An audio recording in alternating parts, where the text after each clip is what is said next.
नमस्कार विद्यार्थी मित्र हो. मुख्याध्यापक संघ कोल्हापूर जिल्हा माध्यमिक व उच्च माध्यमिक शाळा मुख्याध्यापक संघ यांच्या मार्फत जो ऑनलाईन क्लास सुरू आहे त्यामध्ये आपल्या सर्वांचं सहर्ष स्वागत. तर आज आपण गणित भाग 2 मधील भौमितिक रचना या घटकामधील एक महत्त्वाचा घटक आज अभ्यासणार आहोत आणि तो म्हणजे वर्तुळाबाहेरील दिलेल्या बिंदूमधून स्पर्शिका काढणे. तर या संदर्भातली माहिती आज आपल्याला बघायची आहे. ही रचना आपल्याला करायची आहे आणि ही रचना करण्यासाठी थोडीशी स्पर्शिकेची माहिती आपल्याला असणं गरजेचं आहे आणि म्हणून स्पर्शिकेसंबंधीची माहिती पीपीटीच्या माध्यमातून आपण बघूया. भौमितिक रचना या घटकाअंतर्गत वर्तुळाला त्या बाहेरील दिलेल्या बिंदूतून स्पर्शिका काढणे या संबंधीची माहिती आपल्याला बघायची आहे. त्यासाठी आपण स्पर्शिका म्हणजे नेमकं काय आणि त्याच्याशी संबंधित काही पीपीटी आपल्याला बघायचे आहेत. तर पहिल्यांदा आपण बघणार आहोत वर्तुळ प्रतलातील रेषा. एक वर्तुळ आपण घेतलं तर ह्या वर्तुळ प्रतलामध्ये आपल्याला किती प्रकारच्या रेषा काढता येतात हे इथं आपण बघणार आहोत. पहिली रेषा या ठिकाणी आपल्याला काढता येईल ती म्हणजे वर्तुळाच्या बाह्य भागातून जाणारी. त्यानंतर दुसरी रेषा आपल्याला काढता येणार की जी वर्तुळाला फक्त एका बिंदूमध्ये छेदते आणि त्यानंतर तिसऱ्या प्रकारच्या रेषा आपण काढू शकतो की जिथं रेषा आपल्याला वर्तुळाला 2 बिंदूमध्ये छेदताना दिसते. अशा 3 प्रकारच्या रेषा इथं आपल्याला काढता येतात. पहिली रेषा जी आहे ती वर्तुळाच्या पूर्णपणे बाह्य भागामध्ये आहे, त्यामुळे रेषा आणि वर्तुळ यांच्यामध्ये कोणताही सामायिक बिंदू नाही असं आपल्याला दिसते. दुसरी रेषा यम जी आपण काढलेली आहे ह्या रेषा यमच्या बाबतीत वर्तुळ आणि ही रेषा यांच्यामध्ये फक्त एक बिंदू इथं सामायिक आहे असं आपल्याला दिसतं.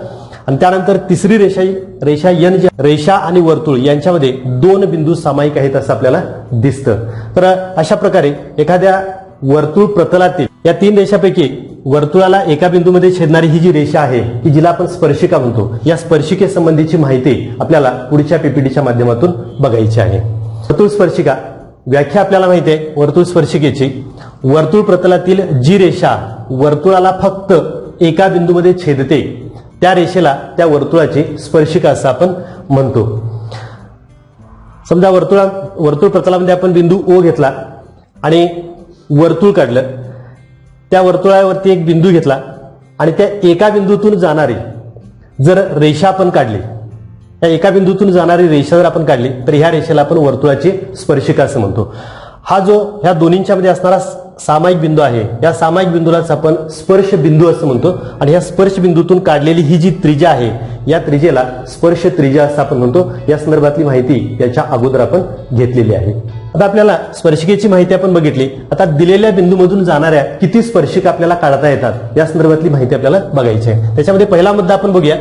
दिलेला बिंदू जर वर्तुळाच्या अंतर्भागामध्ये असेल तर त्या बिंदूतून जाणाऱ्या किती स्पर्शिका काढता येतात. एक वर्तुळ आपण घेतलं आणि त्या वर्तुळाच्या अंतर्भागामध्ये आपण एखादा बिंदू घेतला. समजा त्या बिंदूला आपण नाव दिलं पी. तर या बिंदूमधून जाणारी कशाही प्रकारची रेषा जर आपण काढली तर ती रेषा या वर्तुळाला 2 बिंदूमध्ये छेदणार. दुसरी रेषा काढली तरी सुद्धा ती या वर्तुळाला 2 बिंदूमध्ये छेदणार आहे आणि अशी 2 बिंदूमध्ये छेदणारी जी रेषा असते ती वर्तुळाची स्पर्शिका नसते. म्हणजेच ह्या स्पर्शिका नाहीत तर ह्या छेदिका आहेत. आणि याच्यावरूनच आपल्याला अनुमान सांगता येणार आहे ते म्हणजे दिलेला बिंदू जर वर्तुळाच्या अंतर्भागात असेल तर त्या बिंदूमधून जाणारी एकही स्पर्शिका काढता येत नाही. पुढचा मुद्दा आपल्याला बघायचा आहे. त्याच्यामध्ये जर दिलेला बिंदू वर्तुळावर असेल तर आपल्याला किती स्पर्शिका काढता येतात हे बघायचं आहे. त्यासाठी समजा आपण हे वर्तुळ काढलं, ह्या वर्तुळावरती कुठेही एक बिंदू घेतला. समजा त्या बिंदूला मी नाव दिलं क्यू.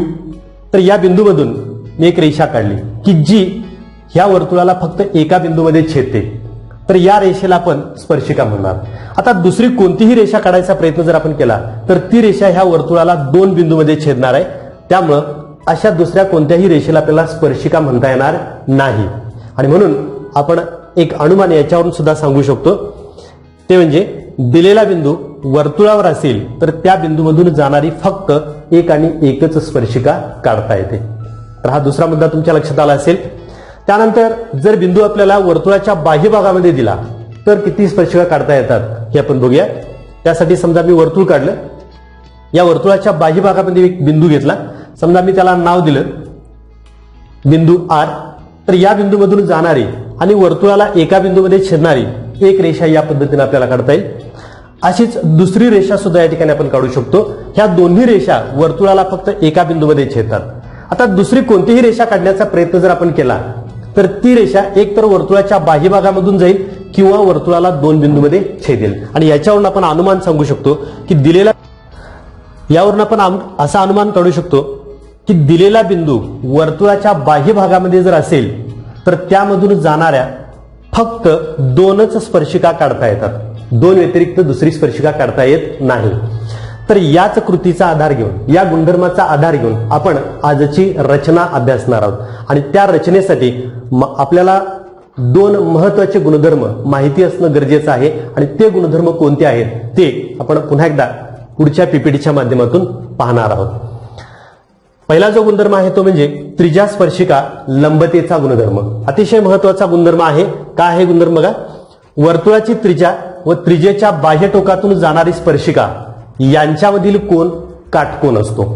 आपण रचनेच्या माध्यमातून बघूया. समजा एक बिंदू घेतला, केंद्रबिंदू O, आणि वर्तुळ घेतलं. या वर्तुळाला एक स्पर्शिका काढली. समजा हा स्पर्शबिंदू असेल, त्याला नाव दिलं आपण A. यावर रेषेवरचा दुसरा बिंदू आपण घेतला, त्याला नाव दिलं आपण B. तर ही स्पर्शिका AB झाली. आणि ह्या स्पर्श बिंदूतून काढलेली OA ही स्पर्श त्रिज्या. तर या गुणधर्मानुसार ह्या स्पर्शिकेनं ह्या त्रिज्येशी केलेला जो कोन असतो तो काटकोन असतो असं या ठिकाणी आपल्याला लक्षात येतं. हा महत्वाचा गुणधर्म आजच्या आपल्या रचनेसाठी महत्वाचा आहे, म्हणून आपण या ठिकाणी आपण बघतोय. तो तुमच्या लक्षात आला असेल. तर हा एक गुणधर्म आज आपल्याला वापरायचा आहे. त्याचबरोबर पुढचा गुणधर्म आपण बघणार आहोत तो म्हणजे आंतरलिखित कोनाचा गुणधर्म. हा जो गुणधर्म आहे तो कसा आहे बघा. अर्धवर्तुळात आंतरलिखित कोन काटकोन असतो. आता आंतरलिखित कोनाचा जो गुणधर्म आहे त्याच्यावर आधारित असणारा हा गुणधर्म इथं आपण घेतलाय की जो आज आपल्याला उपयोगात आणायचा आहे. अर्धवर्तुळात आंतरलिखित कोन काटकोन असतो. पीपीटीच्या माध्यमातून आपण बघूया. समजा O केंद्र असलेलं एक वर्तुळ आपण घेतलं.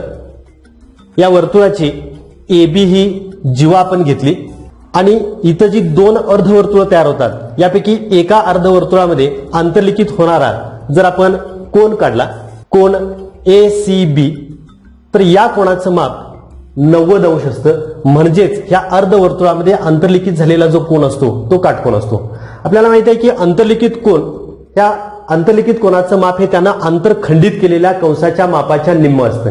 आणि त्या गुणधर्माच्या आधारे आपण हा गुणधर्म इथं लिहिलेला आहे. तर या दोन्ही गुणधर्मांचा आधार आपल्याला घ्यायचा आहे आणि आजची रचना जी आहे ती बघायची आहे. तर ही रचना काय आहे आपण आता बघूया. एका उदाहरणाच्या माध्यमातून आपण ही रचना बघणार आहोत. प्रश्न कसा आहे बघा. P केंद्र व 3.1 सेंटीमीटर त्रिज्या घेऊन एक वर्तुळ काढा. वर्तुळ केंद्रापासून 6.5 सेंटीमीटर अंतरावरती Q बिंदू घ्या आणि Q बिंदू मधून जाणाऱ्या स्पर्शिका काढायच्या आहेत आपल्याला. तर त्यासाठी मी एक केंद्रबिंदू घेतला. त्या बिंदूला मी नाव दिलं P. त्यानंतर कंपासमध्ये 3.1 सेंटीमीटर अंतर घेऊन मी वर्तुळ काढलेलं आहे. 3.1 सेंटीमीटर अंतर घेऊन वर्तुळ काढलं. आता आपल्याला 6.5 सेंटीमीटर अंतरावरती Q बिंदू घ्यायचा आहे आणि त्या Q बिंदू मधून जाणारी रेषा काढायची आहे. त्यासाठी पहिल्यांदा वर्तुळ केंद्रातून जाणारी एक रेषा आपण काढूया. या पद्धतीनं वर्तुळ केंद्रामधून जाणारी की जी वर्तुळाला एका बिंदूमध्ये छेदते अशी एक रेषा काढली. आता या रेषेवरती आपल्याला या दिलेल्या अंतरावर बिंदू घ्यायचा आहे. रेषेवरती आपण काढलेल्या रेषेवरती दिलेल्या अंतरावरती Q बिंदू घ्यायचा आहे. त्यासाठी पट्टीच्या सहाय्यानं, स्केलच्या सहाय्यानं कंपासमध्ये 6.5 सेंटीमीटर अंतर मी घेतलं आणि वर्तुळ केंद्रापासून रेषेवरती मी चाप मारला. म्हणजेच हा Q बिंदू घेतला. मी त्या बिंदूला नाव देतो Q. आता इथे एक गोष्ट लक्षात घ्यायची विद्यार्थी मित्रो, बऱ्याच वेळेला आपण हे जे अंतर दिलेलं असतं हे ह्या वर्तुळावरून पुढे टाकतोय. तर हे होता कामा नये. वर्तुळ केंद्रापासून आपल्याला सांगितलेलं आहे आणि त्यामुळे वर्तुळ केंद्रापासून हे अंतर आपण टाकायचं आहे आणि Q बिंदू घ्यायचा आहे. हा Q बिंदू घेतल्यामुळं इथं आपल्याला PQ असा एक रेषाखंड मिळतोय.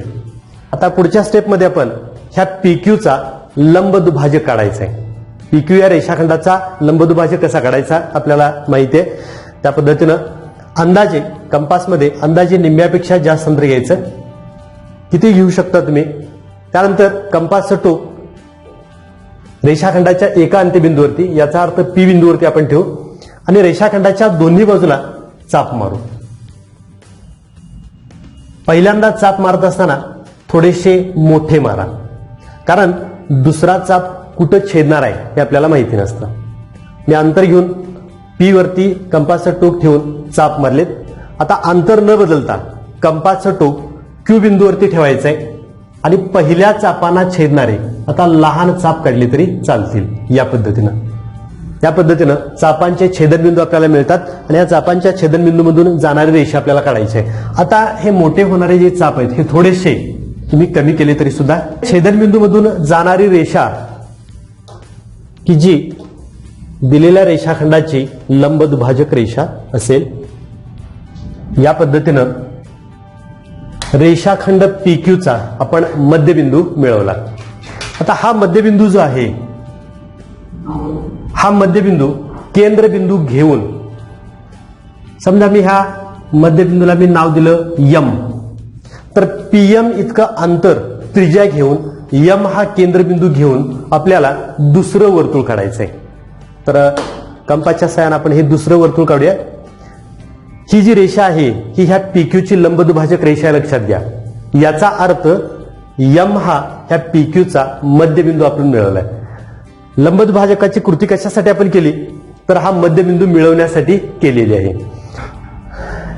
M हा केंद्रबिंदू घेऊन आपण दुसरं वर्तुळ काढलेलं आहे. आता हे जे वर्तुळ आहे, दुसरं वर्तुळ, हे आपल्या मूळ वर्तुळाला दोन बिंदूमध्ये छेदतं असं आपल्या लक्षात येईल.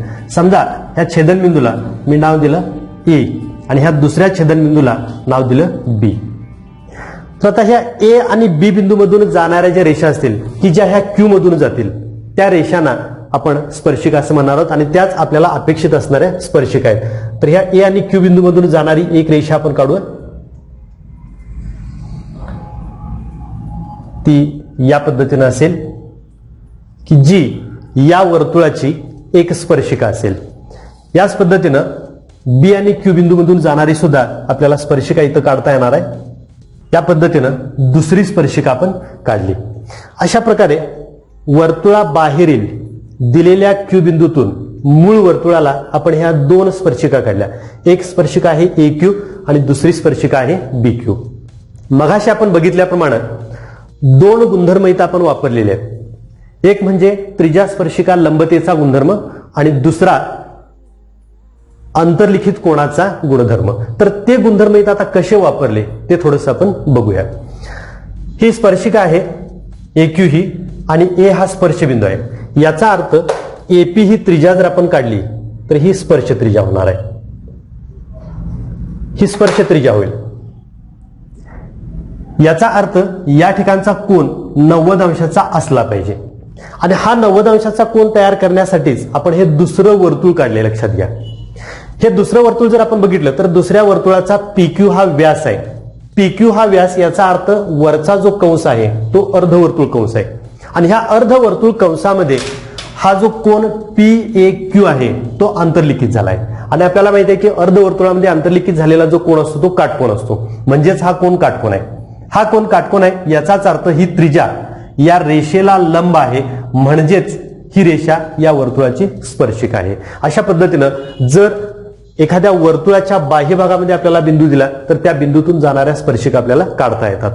इथं एक गोष्ट लक्षात ठेवायची, हा जो बिंदू आपल्याला सांगितलेला आहे हा बिंदू वर्तुळ केंद्रापासून किती अंतरावरती आहे हे महत्वाचं आहे. या अंतरावरती हा जो लंबदुभाजक आहे ह्या लंबदुभाजकाची जागा अवलंबून असते. या उदाहरणामध्ये जर आपण बघितलं तर ह्या त्रिज्येच्या दुपटीपेक्षा जास्त अंतरावरती हा Q बिंदू आहे, वर्तुळाबाहेरचा बिंदू आहे आणि त्यामुळं लंबदुभाजक रेषा ही वर्तुळाच्या बाह्य भागामध्ये आलेली आहे. काही उदाहरणांच्या मध्ये ह्या त्रिज्येच्या दुपटीपेक्षा कमी अंतरावरती आपल्याला बिंदू घ्यायला सांगितला जातो आणि त्यामुळं हा बिंदू थोडासा अलीकडे येतो आणि त्यामुळे लंबदुभाजकाची जी रेषा आहे ही वर्तुळावरती किंवा वर्तुळाच्या अंतर्भागामध्ये सुद्धा येते. काही वेळेला हा गोंधळ निर्माण होतो, म्हणजे सरांनी सांगितलं त्यावेळेला लंबदुभाजक बाहेर होता, मग काही जण बाहेर काढण्याचा प्रयत्न करतात, परंतु ह्या अंतरावरती ह्या बिंदूचं या वर्तुळ केंद्रापासूनचं जे अंतर आहे ह्या अंतरावरती हा लंबदुभाजकाची जागा अवलंबून असते. तर अशा पद्धतीनं आपल्याला ही रचना पूर्ण करता येणार आहे. तर आणखी एक उदाहरण आपण ॲनिमेशनच्या माध्यमातून बघणार आहोत. तर बघूया. दुसरं उदाहरण कसं आहे बघा. पीपीटीच्या माध्यमातून आपण हे दुसरं उदाहरण बघणार आहोत. उदाहरण कसं आहे बघा. 2.8 सेंटीमीटर त्रिज्येचे व पी केंद्रबिंदू असलेले एक वर्तुळ काढा. त्याच्या वर्तुळ केंद्रापासून 5 सेंटीमीटर अंतरावरील क्यू बिंदूतून वर्तुळाला स्पर्शिका काढा. तर याची रचना आपण पीपीटीच्या माध्यमातून पाहणार आहोत. तर एक एक कृती आपण बघत जाऊ. पहिल्यांदा वर्तुळ प्रतलामध्ये आपण एक बिंदू घेतला.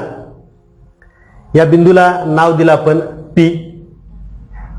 त्यानंतर 2.8 सेंटीमीटर त्रिज्येचं एक वर्तुळ काढलं. 2.8 सेंटीमीटर त्रिज्येचं हे वर्तुळ आपण काढले. त्यानंतर या वर्तुळ केंद्रातून जाणारी एक रेषा काढली. आता ह्या रेषेवरती आपल्याला क्यू बिंदू घ्यायचा आहे, मात्र तो किती अंतरावरती घ्यायचा आहे? 5 सेंटीमीटर अंतरावरती. म्हणून कंपासमध्ये 5 सेंटीमीटर अंतर घेऊन पी बिंदू पासून 5 सेंटीमीटर अंतरावरती खूण करायचे. या पद्धतीनं खूण आपल्याला करता येईल. हा जो बिंदू इथं आपल्याला मिळतोय त्या बिंदूला आपण नाव देऊ क्यू, उदाहरणामध्ये सांगितल्याप्रमाणे. म्हणजे आता हे जे अंतर पीक्यू आहे हे अंतर पीक्यू 5 सेंटीमीटर आहे असं आपल्या लक्षात येतं. आता आपल्याला स्पर्शिकांचे वर्तुळावरील छेदनबिंदू मिळवायचे आहेत. यासाठी ह्या पीक्यूचा लंब दुभाजक आपण काढणार आहोत.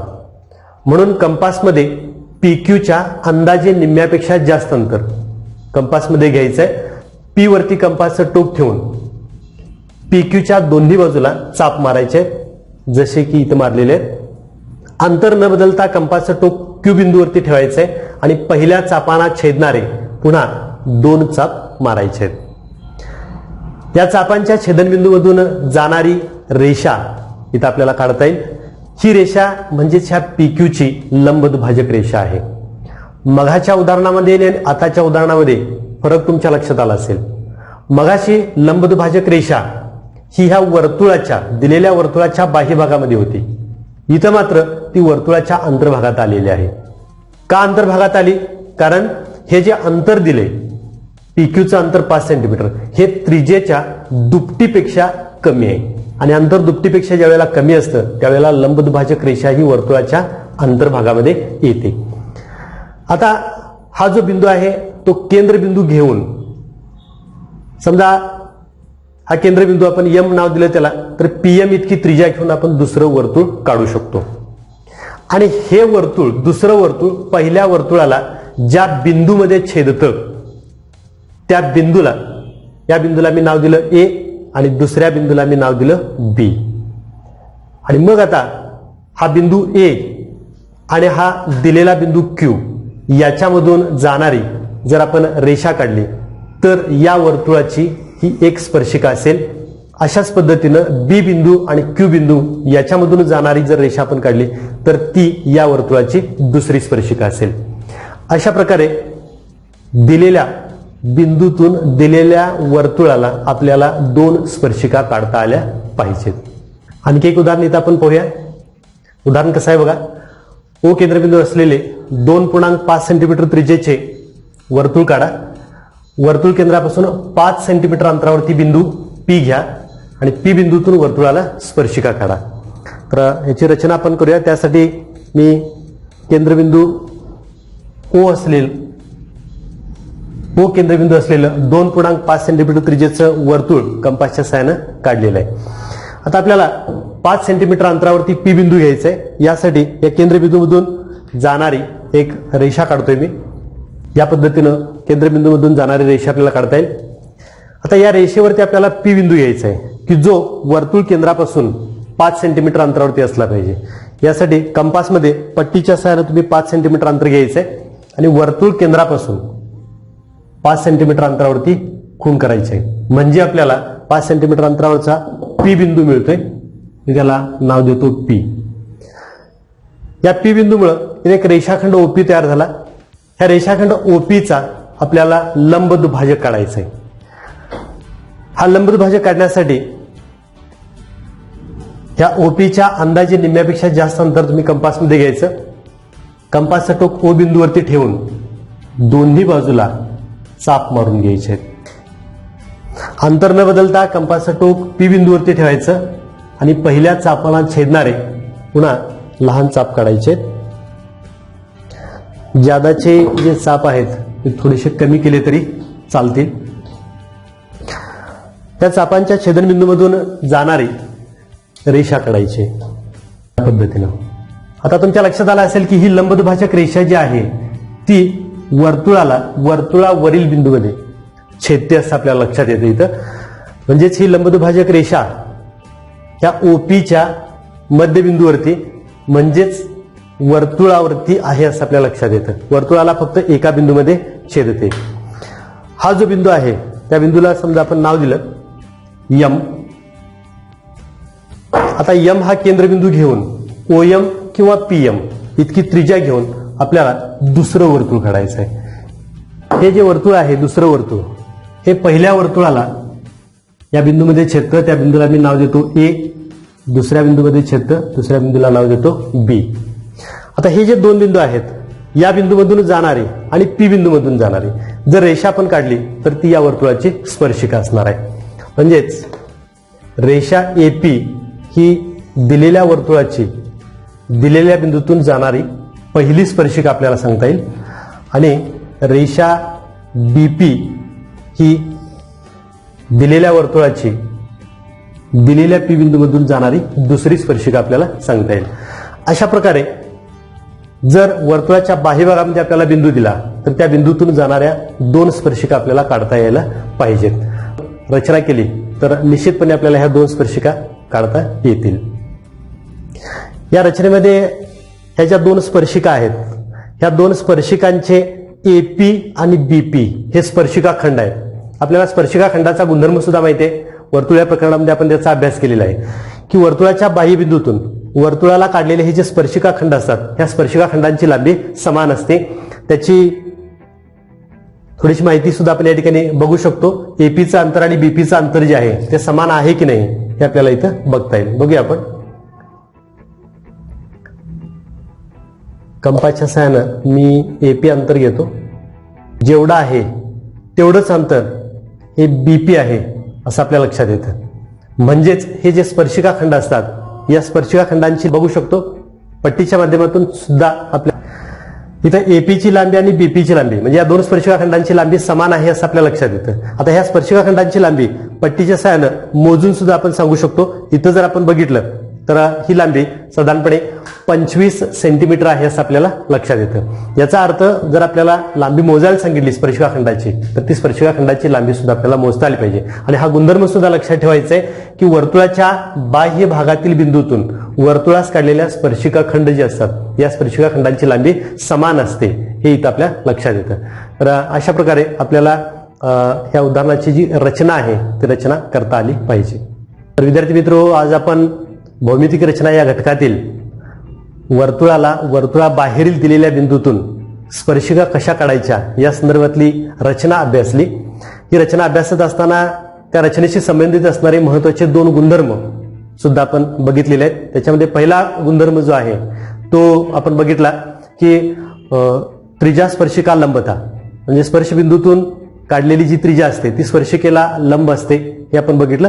आणि त्यानंतर अर्धवर्तुळामध्ये अंतर्लिखित जो कोन असतो तो काटकोन असतो. त्या दोन गुणधर्मांचा आधार या रचनेमध्ये कशा पद्धतीनं घ्यायचा हे सुद्धा आपण बघितलेलं आहे. तर या पद्धतीनं तुम्हाला सुद्धा ही रचना करता आली पाहिजे. तर आजच्या या मी इथं थांबतोय. धन्यवाद. नमस्ते.